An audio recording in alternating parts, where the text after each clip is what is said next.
जय मसीह की। Praise the Lord. जानते हैं, जब हमारा परमेश्वर हमसे बातें करता है तो वो जिंदगी की बातें करता है और वो चाहता है कि हम सामर्थ से भरे एक मजबूत मसीह का जीवन जिएं, क्योंकि हमारा प्रभु हमें जिंदगी देना चाहता है और बहुत तायत की जिंदगी देना चाहता है। पर कई बार जब हम अपने आप को देखते हैं तो पाते हैं कि हम वो नहीं हैं जो खुदा हमको बनाना चाहता है। बहुत बार हम सामर्थ से भरे विश्वासी इसलिए नहीं हो पाते क्योंकि कई बार हम इन बातों को समझ ही नहीं पाते हैं। कई बार सालों वचन पढ़ने के बाद, सालों कलीसिया जाने के बाद भी हम परमेश्वर की रूह से भरे मसीह नहीं बनते, क्योंकि बहुत सी बार बहुत सी चीजों को हम समझ ही नहीं पाते। पर आज जिस विषय पर मैं बात करना चाहता हूं वो ये है, अगर आपके जीवन में आपकी अपनी डेफिनेशन क्लियर होगी तभी आपका विश्वास मजबूत होगा। आज मैं उन लोगों से बात करना चाहता हूं जो अपने विश्वास को मजबूत करना चाहते हैं। एक चीज जो हमारे विश्वास को मजबूत करती है, जब हमारे जीवन में कुछ बातें बिल्कुल क्लियर हों। सब बातें हमारे जीवन में क्लियर नहीं हो सकती और सब बातें हमारे जीवन की हम समझ भी नहीं सकते, पर मैं ये चाहता हूं कि आपके और मेरे जीवन में हमारी जो परिभाषा है वो बिल्कुल साफ हो। हमें मालूम हो कुछ बातें, हमें यह पता हो कि परमेश्वर कहां है और कैसे। जब हमें पता हो कि किन बातों में परमेश्वर है और कैसे वो हमारे जीवन में काम करता है उन बातों के द्वारा, और जितना हम परमेश्वर को जानते हैं उतना हम विश्वास में मजबूत और सामर्थी बनते हैं। आज मैं याकूब के बारे में आपसे बात करना चाहता हूं। जब याकूब का भाई एसाव उससे बैर रखने लगता है तो रिबका अपने छोटे भाई याकूब को वहां से भगा देती है कि वो वहां से भाग जाए अपने मामा लाबान के पास। और जब याकूब अपने मामा के शहर हारान की ओर जा रहा होता है तो रास्ते में वो एक स्थान पर रुकता है और वहां पर वो सो जाता है। उत्पत्ति 28:12 में लिखा है, तब वहां वो एक सपना देखता है कि एक सीढ़ी पृथ्वी पर खड़ी है और उसका सिरा स्वर्ग तक पहुंचा हुआ है और परमेश्वर के स्वर्गदूत उस पर चढ़ते और उतरते हैं। और आगे लिखा है कि परमेश्वर ने उससे बात की। परमेश्वर ने कहा, जिस भूमि पर तू लेटा है उसको मैं तुझे और तेरे वंश को दूंगा। वो कहता है कि तेरा वंश भूमि की धूल के किनकों के समान होगा और पश्चिम, पूरब, उत्तर, दक्षिण चारों ओर फैलता जाएगा, और जहां कहीं तू जाए वहां मैं तेरी रक्षा करूंगा और तुझे इस देश में लौटा कर लेकर आऊंगा, और मैं अपने कहे हुए को जब तक पूरा ना कर लूं तब तक तुझे ना छोड़ूंगा। आगे उत्पत्ति 28:16 में लिखा है, तब याकूब जाग उठा और कहने लगा, निश्चय इस स्थान पर यहोवा है, पर मैं नहीं जानता था। जानते हैं, कुछ चीजों में खुदा होता है पर हमें पता नहीं होता। अगर पता हो जाए तो हमारे जीवन की कहानी कुछ अलग हो जाए। अगर आपको पता हो कि आपके घर के नीचे सोना छुपा हुआ है तो आप क्या करेंगे? आप कहेंगे नहीं नहीं कोई बात नहीं, सोना ही तो है, रहने दो। नहीं नहीं, आप कहेंगे मुझे ये सोना अभी चाहिए।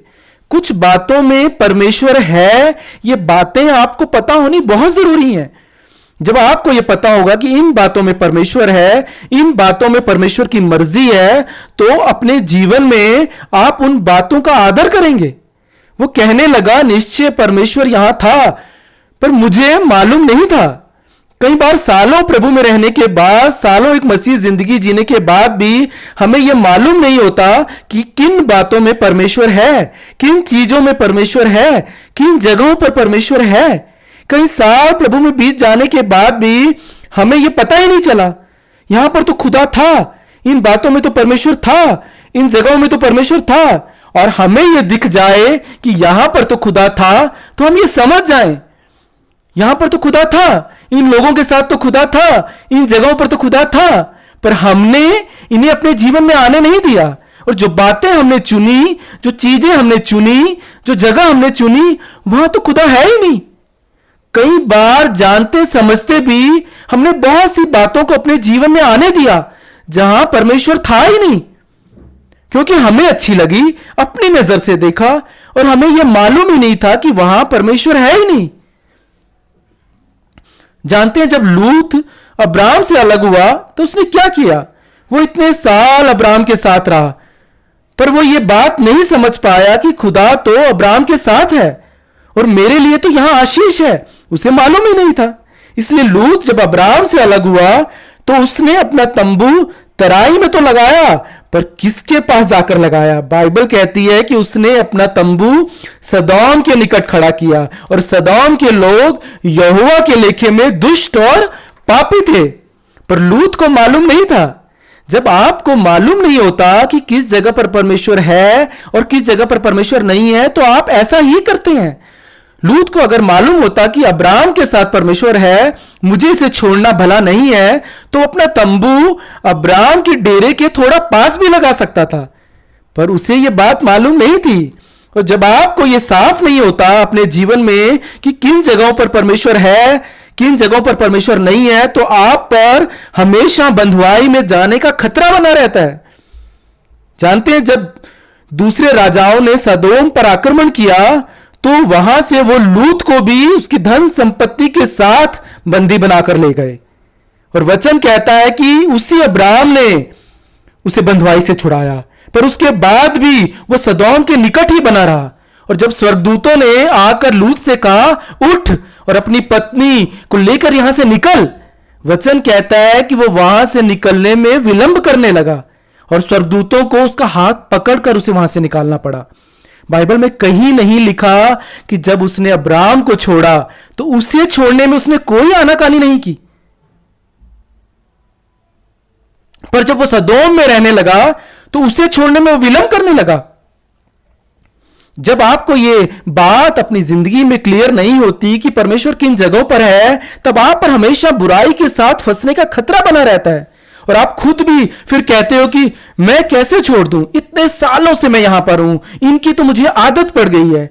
हमें अच्छी चीजों की आदत जल्दी नहीं पड़ती, पर बुरी चीजों की आदत हमें बहुत जल्दी पड़ जाती है, क्योंकि हमें यह साफ ही नहीं होता कि इन चीजों में परमेश्वर है और इन चीजों में परमेश्वर नहीं है। आज मैं यही आपसे बात करना चाहता हूं कि आप अपने जीवन की डेफिनेशन को जरूर साफ कर लें कि परमेश्वर किन बातों में है, परमेश्वर किन जगहों पर है, ताकि आप एक मजबूत विश्वासी का जीवन जी सकें। भजन संहिता 19:7 में लिखा है, यहोवा की आज्ञा खरी है और उसके वचन विश्वास योग्य हैं। कौन ये कह सकते हैं? जो इसे जानते हैं। बहुत जरूरी है हमारे जीवन में हमारी परिभाषा का क्लियर होना कि हम ये जानें कि किन बातों में परमेश्वर है, ताकि आप एक मजबूत सामर्थी विश्वासी का जीवन जिए जो जानता हो कि परमेश्वर ने उससे कहा है कि उसने उसके लिए आशीष रखी है। बहुत सी बातें हम नहीं जानते, पर आपको यह पता होना चाहिए कि परमेश्वर की रूह ही आपको बदल सकती है। दिमाग से आप कितना सोच लें उससे कुछ नहीं होगा, क्योंकि जब इंसान दिमाग से बहुत कुछ गलत कर रहा होता है तो उसे पता होता है कि वो गलत है, फिर भी वो गलत करता है, क्योंकि उसका दिमाग तो ये जानता है पर उसका मन वहां लगा होता है। और हमारा मन तभी बदल सकता है जब हम उसकी हजूरी हमें छूती है, जब परमेश्वर का रूह हमें छूता है। बहुत जरूरी है आपको यह पता हो कि इन चीजों में ही आपके जीवन में बढ़त है। खुदा की हजूरी ही आपको पूंछ नहीं सर ठहराती है। व्यवस्था विवरण 28:2 में लिखा है कि अपने परमेश्वर की सुनने के कारण ये वायदे तुझ पर पूरे होंगे। आपको ये पता होना चाहिए। परमेश्वर के वचन पढ़ने के बाद कुछ परिभाषाएं आपके जीवन की साफ होना बहुत जरूरी है, और अगर नहीं हो रही तो इसके लिए रोज इसे पढ़ना जरूरी है, क्योंकि इसके सिवाय कोई आपकी परिभाषा को क्लियर नहीं कर सकता। आपको यह पता हो कि जब आप अपने जीवन में कुछ चीजों को बाहर निकालते हैं तो उसकी जगह कुछ चीजों का वहां भरना बहुत जरूरी है। सिर्फ चीजें बाहर निकालने से आपका जीवन बेहतर नहीं होगा। आप कहेंगे मैंने अपने अंदर से बुराई को निकाल दिया, अब तो मैं बिल्कुल खाली हूं, पर काम पूरा नहीं हुआ है। अगर आप कहते हैं कि मैंने बुरे विचार निकाल दिए, मैंने बुरी आदतें छोड़ दी हैं, पर उसकी जगह आपने उस जगह को वचन से नहीं भरा है, तो जानते हैं क्या होगा? कई बार हम सालों के बाद भी कुछ मसीहों को देखते हैं कि उनकी जिंदगी तो पहले से भी बेकार हो गई है। क्यों? क्योंकि उन्होंने बुरे विचार तो छोड़ दिए, पर उस जगह को कभी वचन से नहीं भरा। और अगली बार अगर आप बुरे विचार छोड़ देते हैं और उसे वचन से नहीं भरते, तो अगली बार 7 बुरे विचार आपके अंदर आएंगे, क्योंकि सिर्फ खुद को खाली करने से आपका जीवन बेहतर नहीं होगा।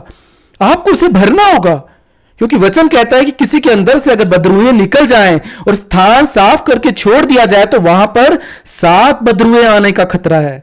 अगर आपने गलत आदतों को छोड़ा है पर उसकी जगह आपने उसे भरा नहीं है वचन से, प्रभु की उपस्थिति से, तो काम पूरा नहीं हुआ है। आपको यह जानना बहुत जरूरी है। वो बातें जो आपके शरीर को बढ़ावा देती हैं, आपकी आत्मा को नहीं, जो बातें आपके शरीर को उठाती हैं वो सही नहीं है। आपको अपने शरीर को नियंत्रण में रखना होगा। यह आपको पता होना बहुत जरूरी है। देखिए वचन कहता है कि तुम्हारा पाप एक दिन तुम्हें ढूंढ लेगा। आपकी कही हुई खुद की गलत बातें ही एक दिन आपके लिए मुसीबत बन जाएंगी। आपको यह पता होना चाहिए। आप कहेंगे मैंने तो समझा ही नहीं। आज यही जवाब होता है जब आज मसीह मुसीबत में पड़ जाते हैं तो वो कहते हैं मुझे तो पता ही नहीं था कि ये गलत था, मुझे तो पता ही नहीं था कि ये चीजें गलत थी, मुझे तो पता ही नहीं था कि ये लोग गलत थे। देखिए हमें पता होना चाहिए, बहुत जरूरी है हमें पता हो कि किन बातों में, किन चीजों में हमारे लिए आशीष है और किन बातों में और किन चीजों में हमारे लिए नुकसान है। आप चाहे गलतियां करें, आप गुनाह करें, आप झूठ बोलें, आप दूसरों को बेवकूफ बनाएं, पर आपको यह पता होना चाहिए कि आपके गुनाह एक दिन आपको ढूंढ लेंगे। एक दिन आपकी की हुई गलतियां आपके लिए मुसीबत बनकर आपके ही सामने आएंगी। ये छुप नहीं सकती। आपको यह पता होना चाहिए। मेरे कहने का मतलब यह है कि आपको यह पता होना चाहिए कि क्या सही है और क्या गलत। जब ये डेफिनेशन आपकी साफ हो जाती है तो आपको पता होगा कि जो गलतियां मैं कर रहा हूं, अगर मुझे इसकी सजा नहीं भी मिली पर मेरे बच्चों को इस बात के लिए सफर करना पड़ेगा, क्योंकि वचन कहता है कि तुम्हारी गलतियों की सजा तुम्हारी पीढ़ियों को भी भुगतनी पड़ती है। क्योंकि बाइबल में लिखा है अगर आपको यह पता होगा तो आप डरेंगे गलतियां करने से। आज लोग क्यों नहीं डरते? क्योंकि वो सोचते हैं उन्हें कुछ नहीं होगा। अगर आपको पता होगा कि बाइबल में लिखा है कि मुझे सजा नहीं भी मिली पर मेरी पीढ़ियों को यह भुगतना पड़ेगा तो आप डरेंगे। आपको पता होना चाहिए कि वर्शिप का मतलब क्या है। आपको पता हो कि रिपेंटेंस का मतलब क्या है। अगर आपको पता होगा कि नीति वचन 4:23 में लिखा है कि सबसे अधिक अपने मन की रक्षा कर, क्योंकि जीवन का मूल सूत्र यही है। जब आप खुदा के पास दुआ के लिए जाएं तो आपको पता होना चाहिए कि आप अपने मन को साफ करके जाएं, तभी आपकी दुआ सुनी जा सकेगी। पर कई बार लोग अपने जीवन में अपनी गलती मानते ही नहीं है कि वो गलत है, तो फिर वो साफ कैसे होंगे?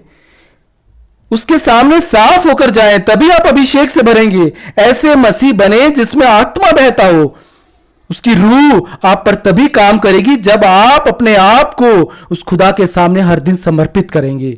तभी उसकी रूह आपको बना सकती है, आपको संवार सकती है। जब उसके पास जाएं तो भूखे और प्यासे होकर जाएं, तभी आप तृप्त किए जाएंगे। मत्ती 5:6 में लिखा है जो धार्मिकता के भूखे और प्यासे हैं वो ही तृप्त किए जाएंगे। देखिए जब हमारा शरीर भोजन मांगता है और जब हमें भूख लगी होती है और जब हम भोजन करते हैं और जब हम बहुत भूखे होते हैं तभी उस भोजन से हम तृप्त होते हैं। पर अगर उस खुदा की हुजूरी में आप जाते हैं और आप भूखे होकर जाते हैं उसके पास ना, तभी उसकी हुजूरी में आप तृप्त होंगे। ऐसा ना हो कि प्रभु के पास जाएं और कहें कि मुझे अच्छा महसूस हुआ। सिर्फ अच्छा महसूस आपके जीवन में आपको ना हो, पर जब खुदा की हजूरी में जाएं तो खा पी कर जाएं ताकि आप तृप्त हो सके।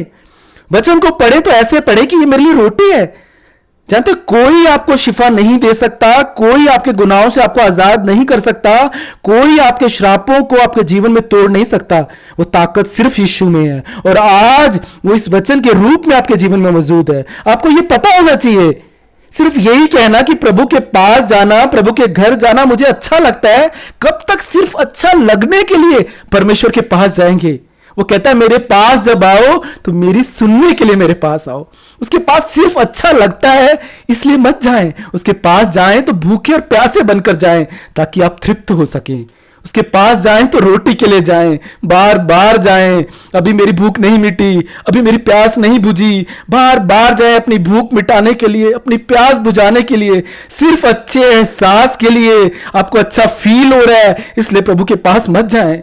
अपनी भूख और प्यास को बुझाने के लिए उसके पास जाएं। धन्य है वो जो भूखे और प्यासे हैं, वो तृप्त किए जाएंगे। तभी आप ताकत पाकर उस भोजन से उस होरेब पर्वत पर पहुंचोगे जहां पर पहुंचने के लिए खुदा ने आपको चुना है।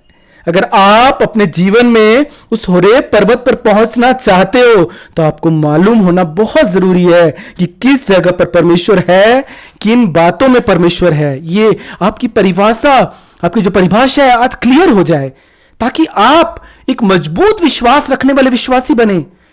ताकि जब परमेश्वर कहे कि देखो मैं तुम्हारे जीवन में एक नई बात करने पर हूं, तो आप अपने जीवन में उस नई बात को देख पाए। यह तभी संभव है जब आप उस खुदा की नजर से अपने जीवन को देखेंगे, उस खुदा की नजर से, उस खुदा के प्लेटफॉर्म से अपने जीवन को देखेंगे। पर यह तब मुमकिन है जब आपको मालूम हो कि परमेश्वर कहां है। याकूब को जो परमेश्वर ने सपने में कुछ दिखाया तो याकूब जाग उठा और कहता है कि निश्चय स्थान पर यहोवा है, पर मैं इस बात को नहीं जानता था। बहुत सी बातों में खुदा होता है। बहुत बार हमें खुदा बात करना चाहता है, बहुत बार प्रभु हमें मौका देना चाहता है, हमें इशारे से वो समझाना चाहता है। पर क्या हम उस मौके को समझ पाते हैं? क्या हम उस इशारे को समझ पाते हैं?